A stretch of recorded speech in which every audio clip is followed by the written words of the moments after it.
Queridas amigas y amigos de Fórum, gracias por estar un día más con nosotros y acudir a lugares recónditos a conocer personajes inéditos, sean reales o ficticios, a través de las creaciones de nuestros invitados. Y es que hoy os vamos a hablar de un personaje clásico de la literatura existente en todas las épocas y culturas. El seductor, el conquistador de mujeres, bribón, Don Juan. Ahora podría ser Ligón, pero quizá este último término moderno no abarca todas las características del Casanova, término que se aplica a todos esos hombres cuyo leitmotiv es conquistar mujeres con otros ingredientes, figura basada en el Casanova real que vivió sus andanzas en el siglo XVIII y que, por cierto, nos dejó escritos todas estas andanzas en un libro, Historias de mi propia vida. Nuestra invitada de hoy va más allá en la terminología y en el contenido y nos viene a hablar de un sinvergüenza de 7 suelas en toda regla. Ángela Becerra, muchísimas gracias, eskerrik asko, por acompañarnos aquí. Muchísimas en Fórum, gracias a vosotros. con este sinvergüenza auténtico de 7 suelas.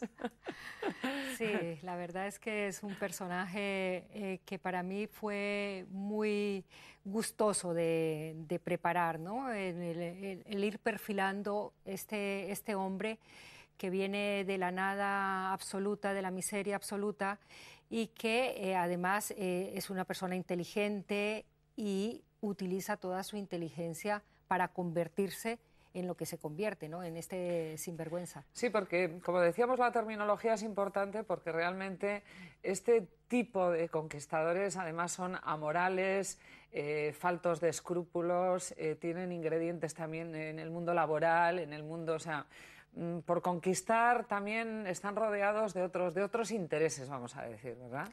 Son personajes que, como te digo, son muy geniales y necesitan de un escenario para poder lucir.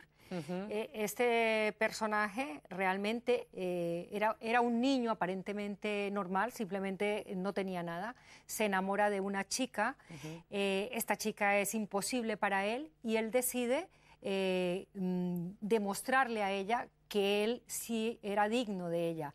Y en esa demostración termina haciendo una denigración moral de sí mismo, termina ese leitmotiv de demostrar su valía, acaba llevándolo a seducir mujeres, a robar, estafar, corromper políticos, a ser un autodidacta, políglota y ser una persona que en Sevilla, que es el lugar donde sucede, termina siendo amado y odiado, termina siendo un personaje, ¿no? El hermoso le llaman. Bueno, precisamente en este contexto sí es donde hablas también de la hipocresía social, la infidelidad y sobre todo de algo tremendamente humano, ¿no? Que es, Ángela, las trampas que todos nos ponemos en el corazón, ¿no? Sí, en este caso, este personaje termina fabricando un personaje de sí mismo del cual no se puede salir. Él termina atrapado en aquel ser, en ese Francisco valiente, y le crea una adicción tal que no puede parar, ¿no? El ser humano realmente es algo tan complejo y fascinante, ¿no? Son cajitas dentro de otra cajita, dentro de otra cajita. Sí. O las cebollas, ¿no? Capas de cebolla, de cebolla, de cebolla, sí, ¿no? Nos movemos siempre en los claroscuros, ¿no? Y él termina, de cara a los demás, demostrando su valía en el tener, ¿no? Cuanto más tiene, más quiere mostrar que tiene. Por eso lo del pavo real, ¿no? Porque el pavo real exhibe todo su plumaje, ¿no? Cuando abre su cola, y él cuando tiene termina abriendo ese plumaje, demostrando todo lo que es. Para mí su poder, al fin de cuentas, ¿no? Sí, pero realmente este hombre, a pesar de que va consiguiéndolo todo, de que logra incrustarse en una sociedad tan clasista como es la sociedad sevillana, y termina metido en la alta sociedad, él tiene un vacío enorme, ¿no? Y es el de no poder haber logrado llevar a la culminación el amor que siente por aquella chica. Vamos a hablar de todos estos personajes que aparecen en la novela, que, por cierto, ya has dicho recientemente que has escrito con mucha furia. Sí, bueno, yo creo que esta novela tenía que escribirse de esta manera, de una manera apasionada, porque es un ejercicio de llevar a los máximos todo lo que son los sentimientos. En este caso vemos el amor representado en un personaje que es Alma, que es el amor imposible de él, que es una mujer que ama hasta los extremos de perdonar y de tratar de comprender con una bondad increíble, ¿no? Esta lleva el estandarte del gran amor, del amor sublime. Por otro lado está Morgana, que es la que lleva el estandarte del odio, de la venganza, del rencor. Y por otro lado está este personaje, Francisco, que es como un poliedro que va enseñando diferentes caras dependiendo de la acción a realizar. He leído también que te inspiraste un poco, arrancaste esta tremenda historia en unos carnavales en Venecia, porque allí conociste a un personaje que estaba disfrazado, lógicamente, y que te inspiró muchísimo para Francisco el Hermoso, vamos, nuestro protagonista. Sí, realmente aquí lo que me llamó más la atención ese año, el Carnaval de Venecia, siempre hay una temática y en este caso la temática era Giacomo Casanova. Este hombre estaba disfrazado de él, pero no era el disfraz físico, sino el cómo se comportaba. Realmente había perdido su identidad y era un seductor que acabó seduciendo a la mesa por completo. Eso me lo guardé porque yo dije, fíjate que el ser humano a veces fabrica unas personalidades, una personalidad de la cual luego termina siendo cautivo, ¿no?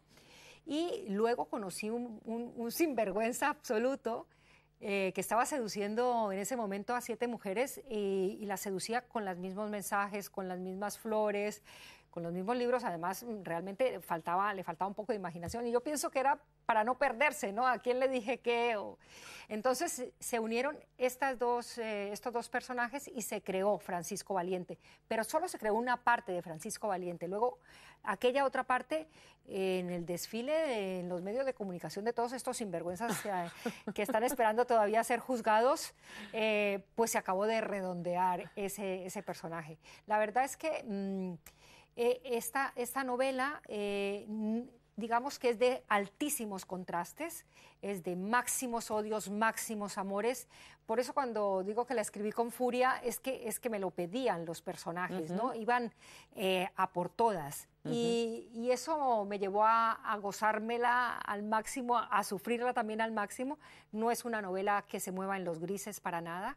Es este velatorio, porque realmente la novela... Bueno, eso te iba a comentar, el velatorio es el escenario básico de la novela, porque además el velatorio es curioso, pero es escenario también de otras películas, otras novelas muy clásico de los seductores.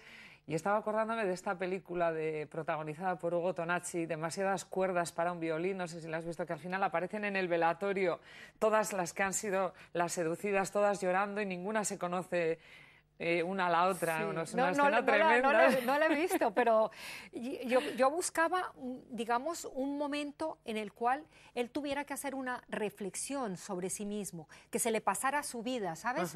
Que se le pasara como una película su vida, y en esa película iban a aparecer aquellos personajes, porque como él ha generado así amores locos, también ha generado odios tremendos, y me pareció fantástico hacer 24 horas justo antes de que le enterraran, hacer ese pase, ¿no? de toda su vida. ¿Por qué crees, Ángela, que este tipo de individuos siguen gustando, quizá un prototipo de mujer, que se sienten absolutamente atraídas y poseídas por estos que sufren, como tú bien dices también en las entrevistas, la enfermedad esta del donjuanismo? Estos personajes son personajes muy, muy geniales. Fíjate que yo cuando estaba escribiendo la novela tomé contacto con el sinvergüenza en cuestión y le dije... Para tomar notas para el libro. Claro, porque bueno, ya le tengo cariño, ¿no? Al final, una vez descubierto a esas personas, cuando se les descubre realmente se encogen, ¿no? Se encogen, quedan convertidas en nada porque ya se les ha destapado el juego. Y entonces le dije, bueno, ayúdame, por favor, a decirme cuáles son los mecanismos que tú utilizas de seducción. Y es increíble, ¿no? Porque me decía... Sí, son racionales, sí son... Sí, y me decía, mira, las mujeres lo que más les gusta es creer que van a salvar a este hombre de la perdición, digamos. Entonces, confesarles que hemos sido malos, eso es bueno porque siempre te encuentras un alma caritativa que dice, yo a este lo voy a salvar, ¿no? Es bueno explicarles que has sido muy malo, que te has comportado muy mal. Era impresionante, ¿no? Increíble, un decálogo total de... Sí, de comportamiento, sí, ¿no? Sí. Y la verdad es que siempre encuentran una víctima que termina creyendo que va a ser una santa que les va a salvar, ¿no?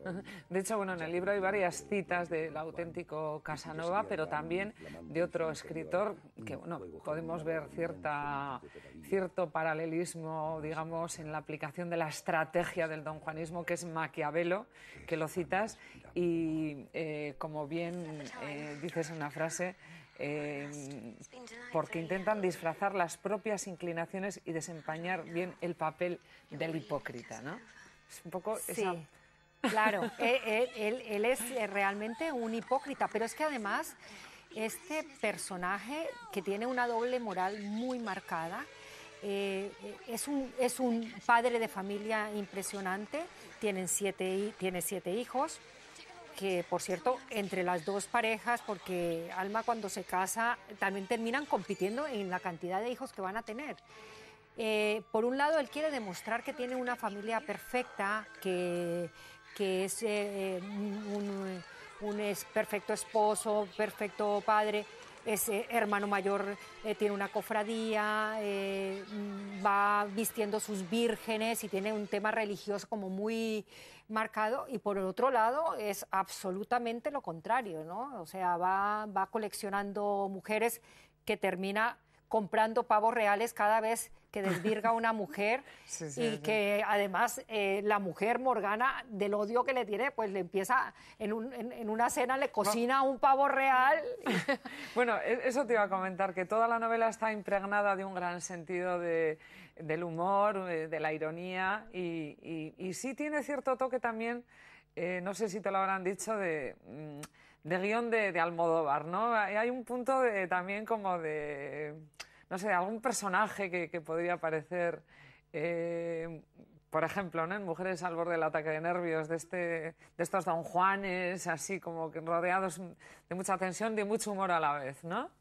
Claro, es que los máximos de los sentimientos realmente te pueden llevar al humor, ¿no? Cuando este matrimonio que termina levantándose por la mañana buscando cuál es la venganza que va a fabricar para su cónyuge, pues en la medida en que vas pensando qué venganzas pueden hacer, ya claro, ya además incluso se llegan a volver casi niños, ¿no? Porque de romperle los tacones a ella, porque ella además pues va que de marca y de una pijería tremenda, hasta esto, ¿no? Hasta querer convertirse en una Lucrecia Borgia del siglo XXI, buscando conocer al máximo cómo funcionan los venenos para, en aquella escalada que tiene de odio, imaginar o soñar cómo puede envenenar al marido sin que nadie se dé cuenta, ¿no? Bueno, realmente el gran drama del personaje,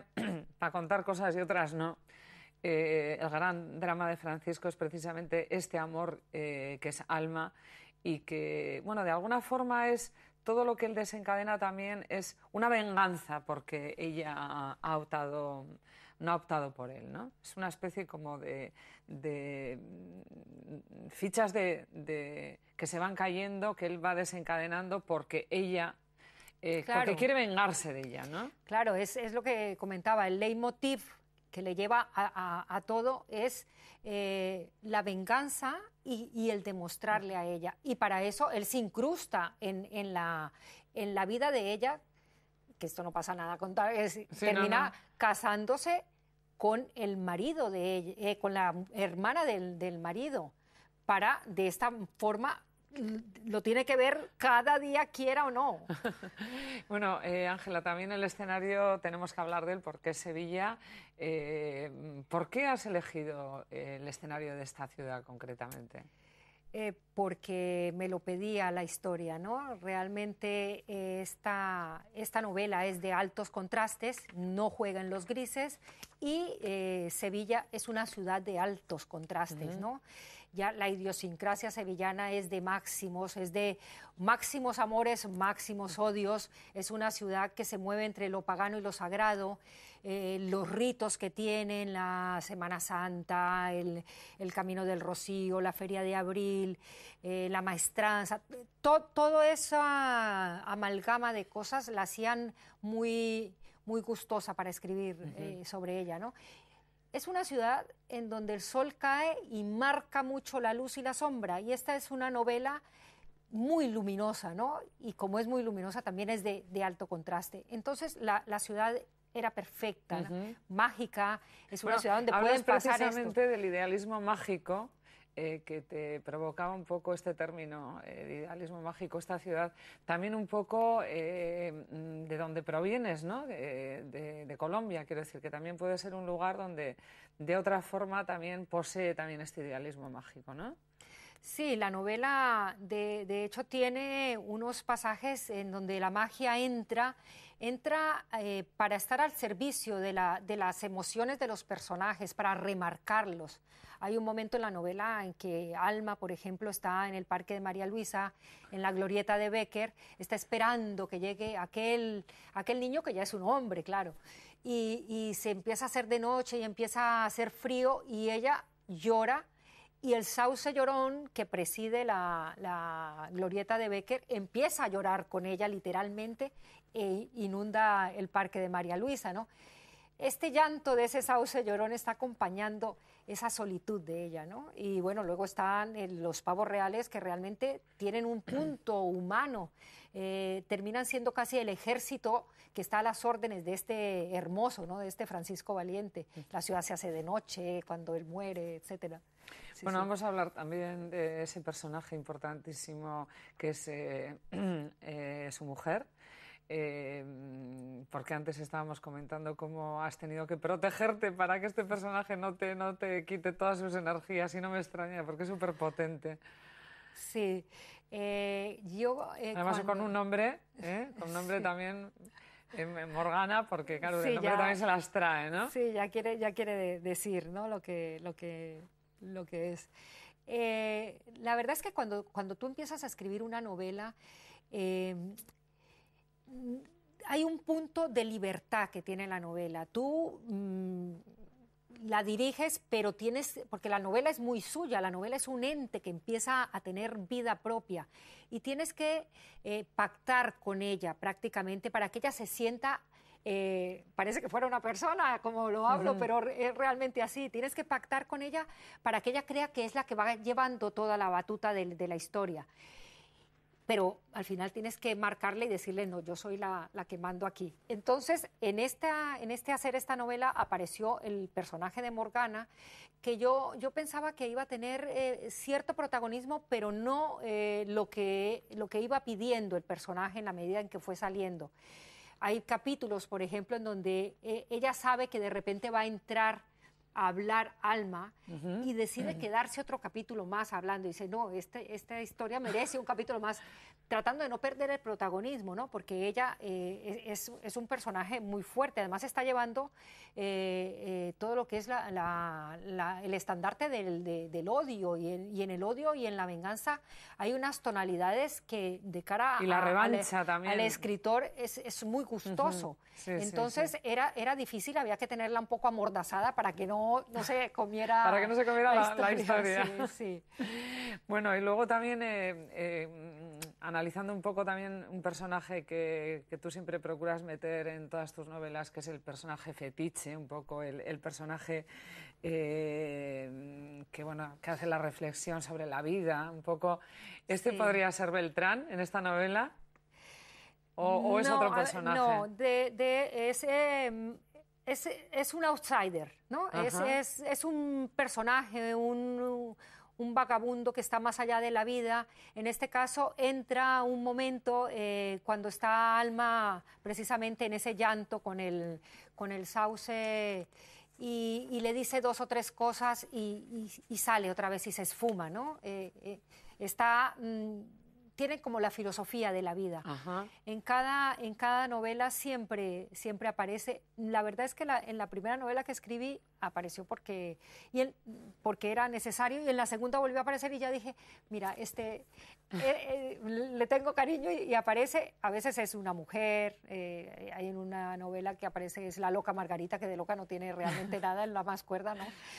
Y también hay otro elemento que aparece y es el reloj sin agujas, ¿no?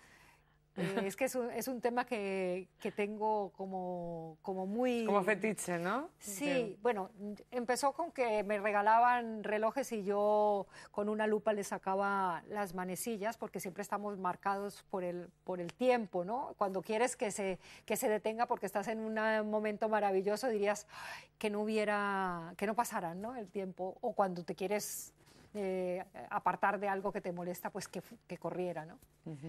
De todas formas, también en todos estos personajes están metidos en un caldo que está hirviendo a lo largo de toda la trama, con elementos muy importantes como son la corrupción, el erotismo, dosificar todos estos, irlos introduciendo en los distintos personajes. ¿Cómo lo has vivido? La parte de la corrupción, la verdad es que en este personaje en concreto era la única manera, digamos, que él había encontrado para poder llegar a donde él quería estar, ¿no? Todas las noticias que se han ido generando, porque este hombre llega a ser la estafa piramidal, etcétera, que hace parte de la realidad. Entonces, no me fue difícil hacerlo. En el tema del erotismo, claro, esta es una novela que es apasionada, de sentimientos, límites. El erotismo era imprescindible. Fundamental en los Pero personajes. el erotismo yo creo que tiene que ser tratado de una manera muy delicada, lo cual no quiere decir que no sea fuerte. Lo delicado no está reñido con la fuerza. Que no sea vulgar, que tenga un punto de poesía, de magia, de lírica, ¿no? Y yo creo que está conseguido. Precisamente cuando ellos tienen relaciones por primera vez, Francisco con Morgana, le dice que el miedo es la antesala de la valentía. Esta primera relación, también digo relación sexual, porque realmente creo que es más real decir relación sexual que hacer el amor, porque realmente esos primeros contactos que ellos tienen, que también está, que hay que leerlo y que el lector va a disfrutar muchísimo, la lectora, sobre todo las lectoras, viendo pues, a este personaje, a este individuo, moviéndose en esos terrenos fangosos de los sentimientos, ¿no? Claro, tú te refieres a los primeros contactos que él tiene con Morgana. Sí. Pero Morgana está enferma de deseo, porque él, los primeros toques, digamos, que le hace a ella es una adolescente, y en esa adolescencia él la deja, entre comillas, la deja caliente, y entonces ella empieza hasta a brotarse, ¿no? Le empiezan a salir unas manchas rojas que son pasión contenida. Entonces, él es mucho más ducho en ese terreno, y cuando ya empieza a seducirla, que la está seduciendo simplemente para luego utilizarla como instrumento de venganza contra Alma, ¿no? ella es una víctima de él, ella está enferma de deseo y él hace con ella lo que quiere y no está haciendo el amor y ella sabe que no está haciendo el amor, pero es tal el deseo que ella tiene por él que no le importa, ella termina entregándose. Es más, él no la besa, él no besa a ninguna mujer porque el beso lo tiene guardado para el amor de su vida que no ha podido tener. Realmente él no para de hacer el sexo en toda la novela. Bueno, hay que decir a los lectores y lectoras también que se van a encontrar con escenas de sexo duro, pero escritas con, en mi opinión, por lo menos, y te pregunto, ahí donde la dificultad también de narrar estas escenas escritas con mucho cuidado y con mucha inteligencia, ¿no? Cuidando bien esos terrenos en los que tú como escritora estabas entrando.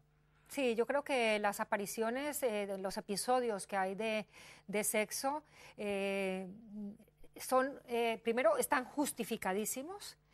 Yo no haría un sexo porque tiene ahora, por sacarlo, no. Están justificados, están mostrando el personaje en esa dimensión, cómo se está moviendo. Antes hablabas de esa membrana tan fina que hay, que es muy difícil no sobrepasar para que sea esa narrativa interesante, atractiva, inteligente y no caer en la vulgaridad, ¿no? Claro, en este caso los episodios están reforzando la personalidad de cada uno de ellos, cómo se comportan en esos terrenos, ¿no? No son apariciones fortuitas, ¿no? Sino que tienen un sentido. Es lo que va perfilando a cada uno de los personajes. A Morgana en esa búsqueda, porque Morgana termina convertida de alguna forma en otra Casanova, ¿no? También una sinvergüenza. Quizá la frustración la lleva a convertirse en eso, pero la manera en que ella utiliza el sexo es el de ella, ¿no? Solo corresponde a ella y está muy, muy definido en cada uno de ellos cómo es ese sexo, ¿no? Si te pregunto si habrá una segunda parte, quizá yo misma esté no desvelando, pero sí dando indicaciones un poco de cómo es este final curiosísimo, con el que los lectores van a disfrutar muchísimo y además que tiene ese punto, ya es la guinda del pastel de lo cómico y de lo irónico que tiene todo el libro, ¿no? ¿Habrá segunda parte? ¿Te puedes plantear tenerla?